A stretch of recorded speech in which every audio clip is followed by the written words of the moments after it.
dominated the business of government in Washington, but there was supposed to be a payoff at the end. We were supposed to find a sinister plot between Donald Trump and Vladimir Putin to take over American democracy, but we didn't find that.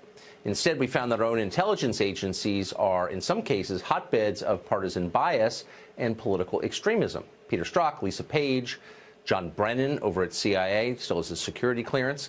All of this adds up to the perception that maybe we shouldn't be vesting this level of trust in our own intelligence agencies.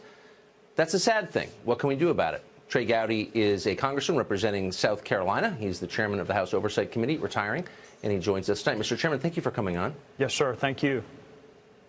So first, just a News of the Day question. I watched as the Speaker of the House, Paul Ryan, and Senator Bob Corker of Tennessee both seem to suggest that John Brennan deserved to have a security clearance. And I'm confused. What possible benefit to American national security would be served by letting John Brennan keep his security clearance?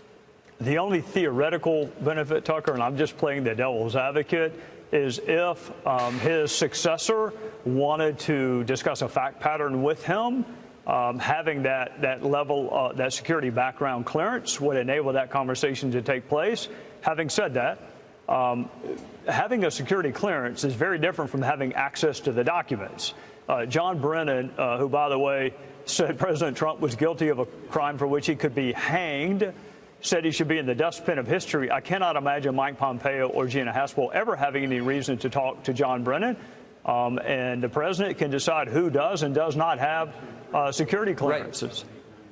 Right. What I can't imagine is how the Speaker of the House could look at the stories describing what John Brennan has said in the past year, totally irresponsible and extreme statements, and say, you know, that's the man we want to have a security clearance. I don't understand how you could reach that conclusion.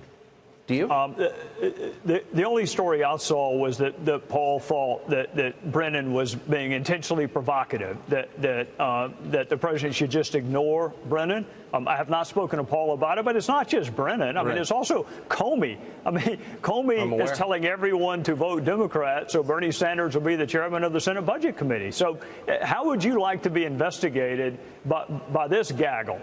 Brennan, Comey, Strzok, Page, and oh, by the way, there are other DOJ and FBI officials that haven't been named because they're not at that level. They're not at the SES level, but they also had animus towards President Trump. Those are the folks that were in these dispassionate, neutral, objective roles investigating the person that ultimately became president of the United States. The American people deserve an intelligence and a justice system that is as devoid of politics. I get that the president gets to pick the AG and pick the FBI director, but beyond that, facts are not Republican or Democrat. Neither should our justice system be or our intelligence community.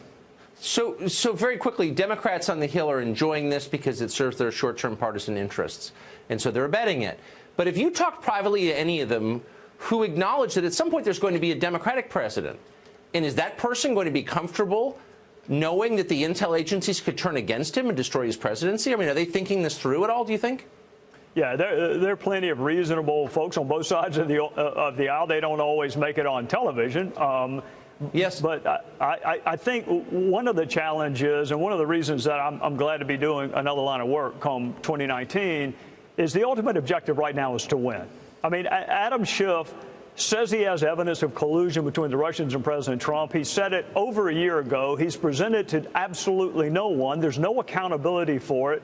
They want this investigation to drag on as long as it possibly can because it's going to affect the midterms, and they'll get the gavels in their hand. And what I would hope all of my federal citizens, regardless of whether you're Republican or Democrat, is just have higher expectations and demand more from your elected officials. It's not just about winning. It's also about governing in a responsible way that is worthy of people's respect. Adam Schiff accused me of working for Putin. He's an irresponsible buffoon. It's sad to watch it, actually. Mr. Chairman, thank you very much. Try working with him. Try working with him. It's worse. I can't even imagine. I can't. Yeah, our empathy goes out to you. Thank you. Thank you. God bless you, and God bless America.